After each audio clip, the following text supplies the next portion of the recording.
नमस्कार दोस्तों, आपका स्वागत है वर्ड स्टडी पीके में। आज मैं आपके लिए जीके एवं जीएस के बहुत ही इम्पोर्टेंट प्रश्नों को शामिल किया है, जिसमें भारत की सामान्य जानकारी के बारे में सभी प्रश्नों को कलेक्ट किया है जो बार बार परीक्षा में पूछे जा रहे हैं।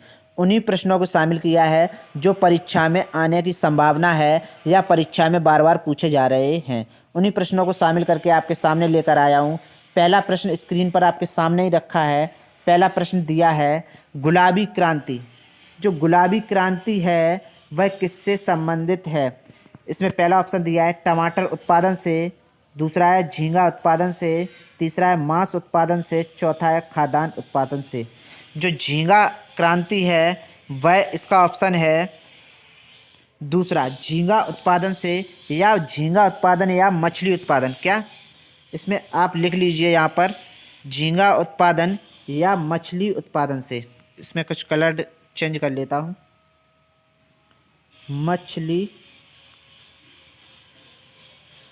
मछली उत्पादन या झींगा उत्पादन से। क्या है, गुलाबी क्रांति किससे संबंधित है? झींगा उत्पादन से या मछली उत्पादन से, दोनों से संबंधित है। क्या गुलाबी क्रांति। चलिए आइए देखते हैं कुछ इसके इम्पोर्टेंट फैक्ट।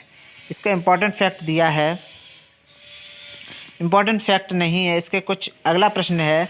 अगला प्रश्न रखा है, जूट सबसे अधिक कहाँ होता है? क्या जूट जो है वो सबसे अधिक किस राज्य में होता है या किस क्षेत्र में होता है, किस शहर में होता है, ये आपको बताना है। जूट सबसे अधिक कहाँ होता है? ऑप्शन देखते हैं। ऑप्शन में है पहला मुंबई, दूसरा है कर्नाटक, तीसरा है बंगाल का डेल्टाई क्षेत्र, चौथा है आंध्र प्रदेश।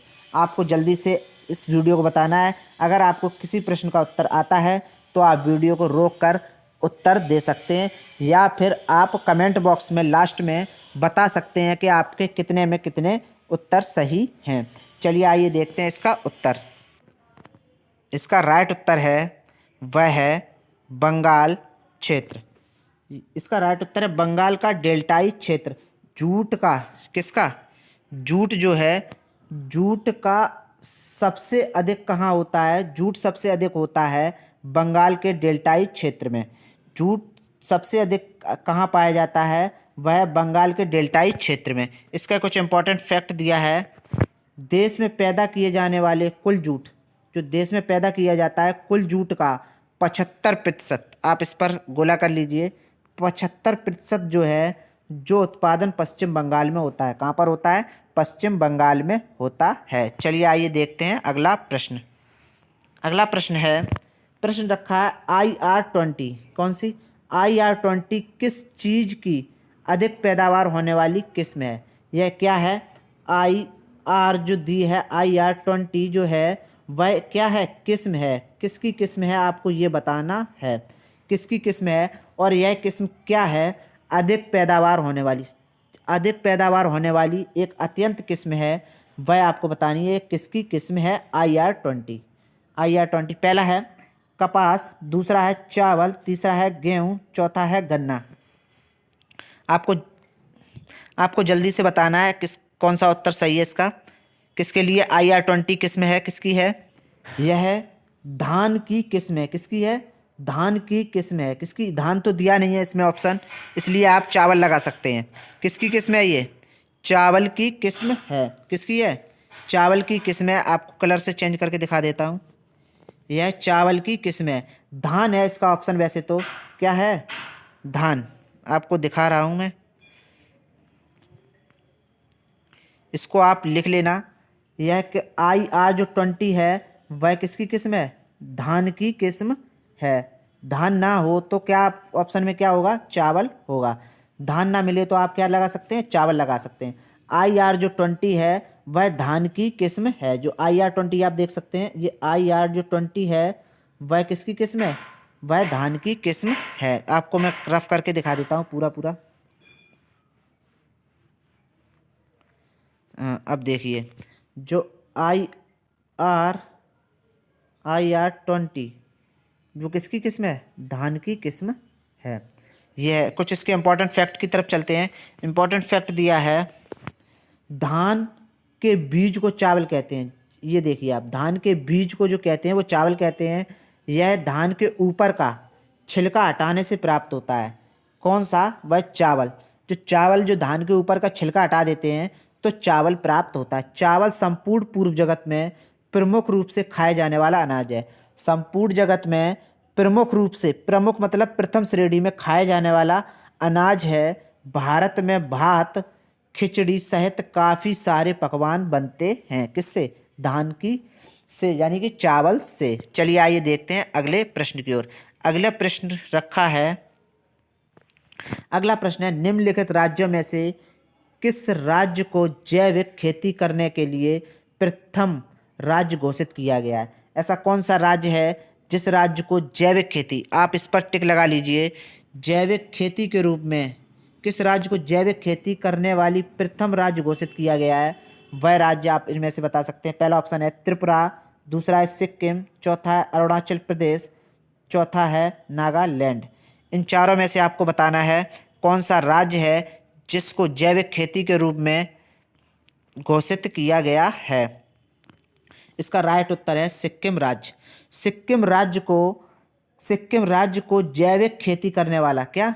जैविक खेती करने वाला प्रथम राज्य घोषित किया है। किस क्या किया है? प्रथम राज्य घोषित किया गया है सिक्किम राज्य को, जो जैविक खेती के रूप में करने वाला प्रथम राज्य है। इसके कुछ इंपॉर्टेंट फैक्ट ना दिए गए हैं। अगला प्रश्न रखा गया है, अगले प्रश्न की ओर चलते हैं। अगला प्रश्न है निम्न में से किस स्थान पर विद्युत जल शक्ति को पैदा की जाती है? किस पर की जाती है? विद्युत जल शक्ति में पैदा की जाती है। पहला है न्यूएविली, दूसरा है एन्नौर, तीसरा है तूतीकोरिन, चौथा है मेटूर। इन चारों ऑप्शन में से आपको बताना है राइट उत्तर कौन सा है। राइट उत्तर है चौथा ऑप्शन, मेटूर जो है यह है निम्न में से किस स्थान पर विद्युत जल शक्ति पैदा की जाती है? वह है मेटूर स्थान पर विद्युत जल शक्ति पैदा की जाती है। जो मेटूर विद्युत जल शक्ति पैदा करने वाला एक स्थान है। क्या है? एक स्थान है। चलिए आइए देखते हैं कुछ इसके इंपॉर्टेंट फैक्ट दिया है। इंपॉर्टेंट फैक्ट है, आपको देखते हैं। मेटूर बांध, कौन सा? मेटूर बांध भारत में कावेरी नदी पर 1934 में बनाया गया। यह एक विशाल बांध है। यह कावेरी नदी के एक चार्ज पर बना है। कितने? यह कावेरी नदी के एक गार्ज पर बना है। जब कावेरी नदी मैदान से उतरती है, यह बांध मेटूर जल विद्युत परियोजना का एक अंग है। क्या है? यह जब उतरती है, जब गार्ज बना है, कावेरी नदी मैदान में उतरती है, तब यह बांध मेटूर जल विद्युत परियोजना का एक अंग है। ये है कुछ इसके इंपॉर्टेंट फैक्ट। चलिए आइए देखते हैं अगला प्रश्न। अगले प्रश्न को देखने से पहले आप सबसे मेरा विनम्र निवेदन है, अगर आपने अभी तक वर्ड स्टडी पी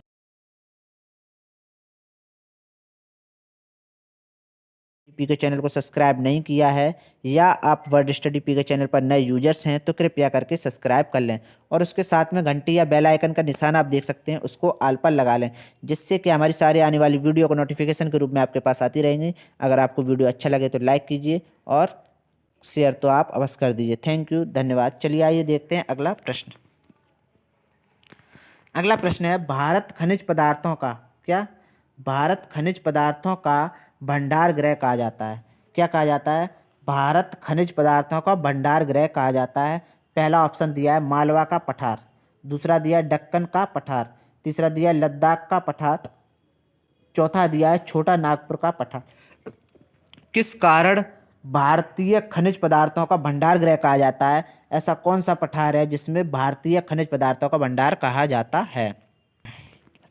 इसका राइट उत्तर है छोटा नागपुर के पठार के कारण।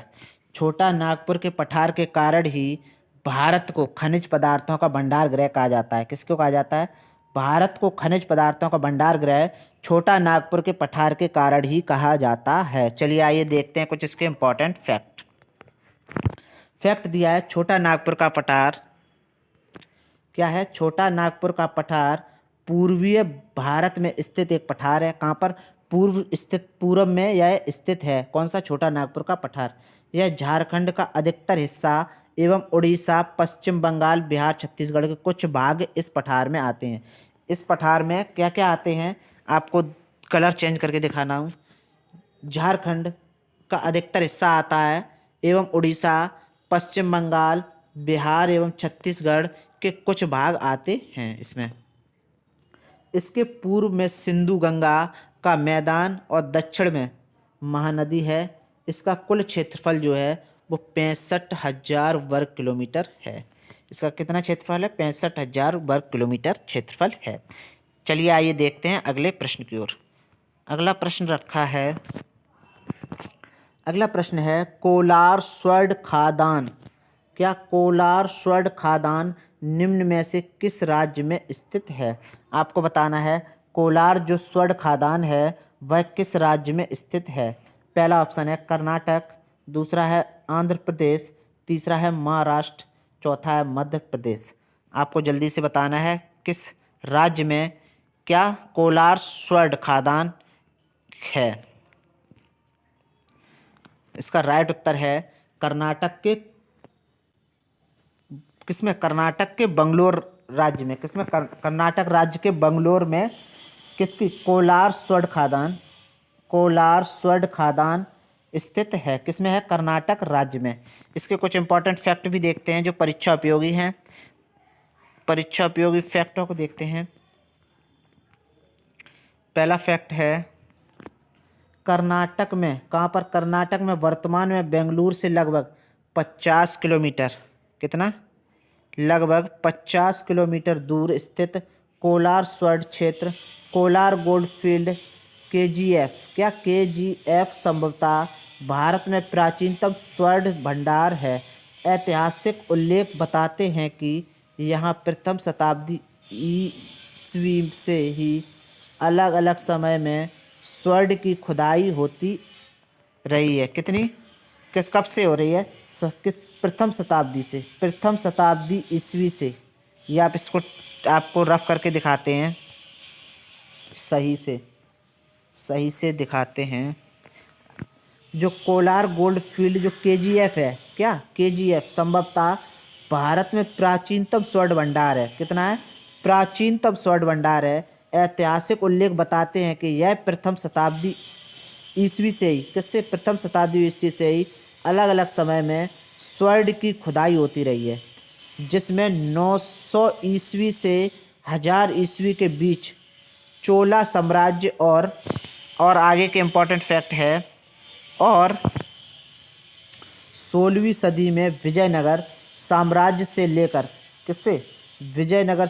से लेकर 18वीं सदी के उत्तरार्ध में मैसूर के राजा टीपू सुल्तान के काल तक की है। इसको रफ कर देता हूँ जिससे आपको सही से दिखाई दे।